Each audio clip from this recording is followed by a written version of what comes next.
देवों के देव महादेव उज्जैन स्थित महाकालेश्वर मंदिर में साक्षात विराजमान है।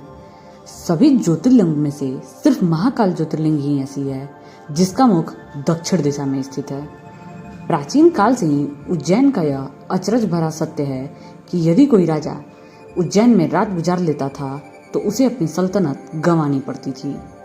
खास बात यह है कि आज भी उज्जैन को लेकर यही मान्यता है कि यदि कोई भी वर्तमान राजा रूपी नेता अर्थात प्रधानमंत्री या जनप्रतिनिधि उज्जैन शहर की सीमा के भीतर रात बिताने की हिम्मत करता है तो उसे इस अपराध का दंड भुगतना पड़ता है।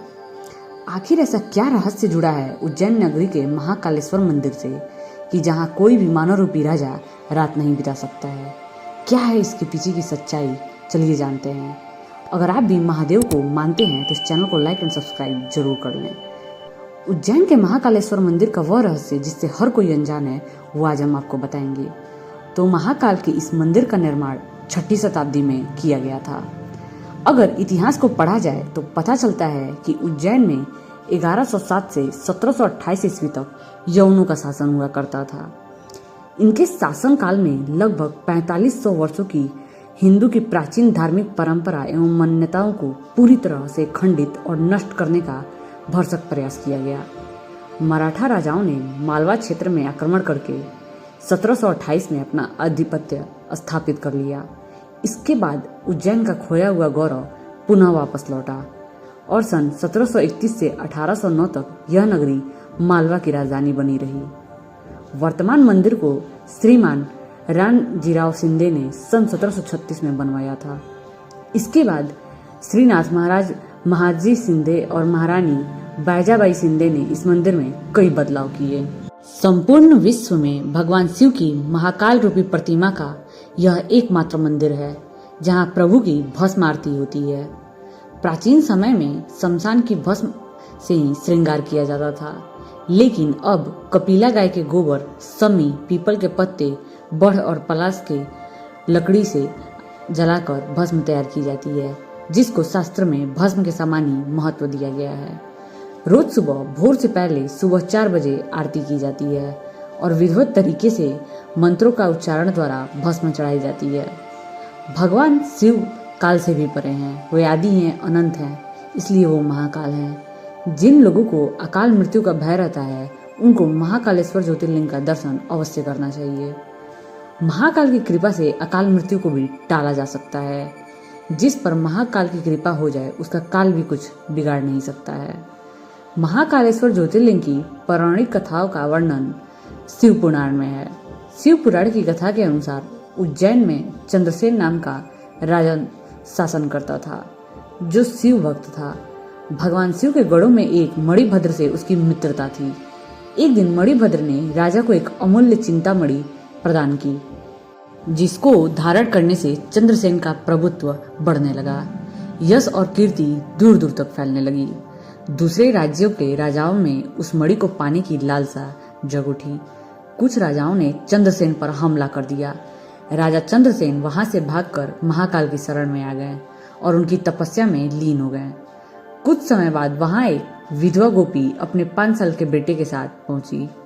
बालक राजा को शिव भक्त में लीन देखकर प्रेरित हुआ और वो भी शिवलिंग की पूजा करने लगा।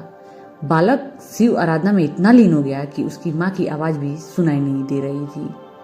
उसकी माँ ने उसे भोजन के लिए बार बार आवाज लगा रही थी, लेकिन बालक को कुछ भी सुनाई नहीं दे रहा था। माँ इस बात से बहुत गुस्सा हो गई और उसे आकर पीटने लगी। शिव पूजा की सामग्री भी माँ ने फेंक दी। बालक माँ के इस व्यवहार से बहुत दुखी हुआ और तभी वहाँ चमत्कार हुआ और भगवान शिव की कृपा से वहां पर एक सुंदर मंदिर निर्मित हो गया जिसमें दिव्य शिवलिंग भी था और उस पर बालक द्वारा अर्पित की गई पूजा सामग्री भी थी। इस तरह से वहां महाकालेश्वर ज्योतिर्लिंग की भी उत्पत्ति हुई। इस घटना से उस बालक की माँ भी आश्चर्यचकित रह गई। जब राजा चंद्रसेन को इस बात की सूचना मिली तो वो भी महाकालेश्वर ज्योतिर्लिंग के दर्शन करने पहुंच गए। जो राजा मणि के लिए चंद्रसेन पर हमला कर रहे थे वह युद्ध का मार्ग छोड़कर महाकाल की शरण में आ गए। इस घटना के बाद से ही भगवान महाकाल उज्जैन में वास करते हैं।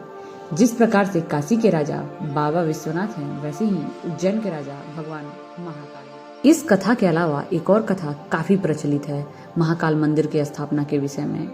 शिव पुराण के कोटि रुद्र संगीता में महाकाल ज्योतिर्लिंग की दूसरी कथा के अनुसार उज्जैन नगरी में एक बहुत ज्ञानी व शिव भक्त ब्राह्मण रहा करते थे। उनका नाम वेद प्रिय था। उनके 4 आज्ञाकारी पुत्र थे। यह भगवान शिव के बहुत बड़े भक्त थे। वह हर रोज पार्थिव शिवलिंग बनाकर विधि पूर्वक पूजा किया करते थे। रत्नमाल पर्वत पर एक दूसरा नाम का राक्षस रहा करता था, जिसको ब्रह्मा जी से वरदान प्राप्त था। वह वरदान के अहंकार में धार्मिक व्यक्तियों को परेशान करता था। उसने उज्जैन के ब्राह्मण पर आक्रमण करने का विचार बना लिया। दूसरा अवंती के ब्राह्मण को परेशान करना शुरू कर दिया। वह उस ब्राह्मण को कर्म कांड करने से मना करता था। वह धर्म कर्म कार्य करने से रोकता रहता था। सारे ब्राह्मण उससे बहुत परेशान थे। शिव भगवान से रक्षा करने के लिए सभी ब्राह्मण प्रार्थना करने लगे। ब्राह्मणों के विनय पर भगवान शिव ब्राह्मणों की रक्षा के लिए साक्षात महाकाल के रूप में प्रकट हुए। शिव भगवान ने अपने शक्ति से दूसर को भस्म कर दिया। भक्तों ने भगवान शिव को वहीं स्थापित होने की प्रार्थना की तो भगवान शिव वहां पर ज्योतिर्लिंग के रूप में विराजमान हो गए। इस वजह से इस जगह का नाम महाकालेश्वर पड़ गया, जिसे आप महाकालेश्वर ज्योतिर्लिंग के नाम से जानते हैं। महाकाल से बड़ा कोई शासक नहीं है। जहां महाकाल राजा के रूप में साक्षात विराजमान हो, वहां कोई और राजा रूपी तत्व हो ही नहीं सकता है। जिस क्षण में महाकाल उज्जैन में विराजित हुए, उस क्षण से आज तक उज्जैन का कोई भी राजा नहीं हुआ। उज्जैन के केवल एक ही शासक हैं और वो हैं प्रभु महाकाल। पौराणिक कथाओं के अनुसार कोई भी राजा उज्जैन में रात्रि निवास नहीं करता है, क्योंकि आज भी बाबा महाकाल उज्जैन के राजा हैं। यदि कोई भी राजा या मंत्री यहाँ रात में ठहरता है तो उसे उसकी सजा भुगतनी पड़ती है। या तो उसकी मृत्यु हो जाती है या फिर उसकी सल्तनत ही ध्वस्त हो जाती है। इस धारणा को सही ठहराते हुए कई उदाहरण भी पेश किए गए हैं। उज्जैन के इतिहास में दर्ज है कि देश के चौथे प्रधानमंत्री मोरारजी देसाई महाकालेश्वर मंदिर में दर्शन के बाद उज्जैन में मात्र 1 रात रुके थे। अगले दिन मोरारजी देसाई की सरकार ध्वस्त हो गई। उज्जैन में 1 रात रुकने के बाद कर्नाटक के सीएम वाईएस येदियुरप्पा को 20 दिनों के भीतर ही इस्तीफा देना पड़ा। राजा विक्रमादित्य के बाद उज्जैन में किसी भी मानव राजा ने कभी भी उज्जैन शहर में रात नहीं बिताई है, और जिन्होंने ऐसा किया उनमें से कई राजा आप बीती कहने के लिए जीवित नहीं रहे। महाकालेश्वर ज्योतिर्लिंग का अपना एक अलग ही महत्व है। माना जाता है कि महाकालेश्वर ज्योतिर्लिंग पृथ्वी पर स्थापित एकमात्र दक्षिणमुखी शिवलिंग है। महाकाल मंदिर प्राचीन युग में पूरी दुनिया का एक मानक समय माना जाता था, जो कि यहीं से निर्धारित होता था। यह ज्योतिर्लिंग जहां स्थापित है, इसके शिखर से कर्क रेखा होकर गुजरती है। इसे पृथ्वी की नाभि स्थल की भी मान्यता मिली हुई है। महाकाल की महिमा का वर्णन इस श्लोक से दर्शाया गया है कि आकाशे तारकम लिंगम पाताले हाटकेश्वरम मृत्युलोके महाकालम त्रियलिंगम नमोस्तुते। इस श्लोक से पता चलता है कि आकाश में तारक लिंग प्रसिद्ध है और पाताल की बात करें तो हाटकेश्वर लिंग प्रसिद्ध है, और अगर मृत्युलोक यानी पृथ्वी पर देखा जाए तो महाकालेश्वर ज्योतिर्लिंग ही एक मान्य ज्योतिर्लिंग है। तो यह थी महाकाल के ज्योतिर्लिंग की महिमा। तो अगर यह वीडियो आपको पसंद आई हो तो इस चैनल को लाइक एंड सब्सक्राइब जरूर करें।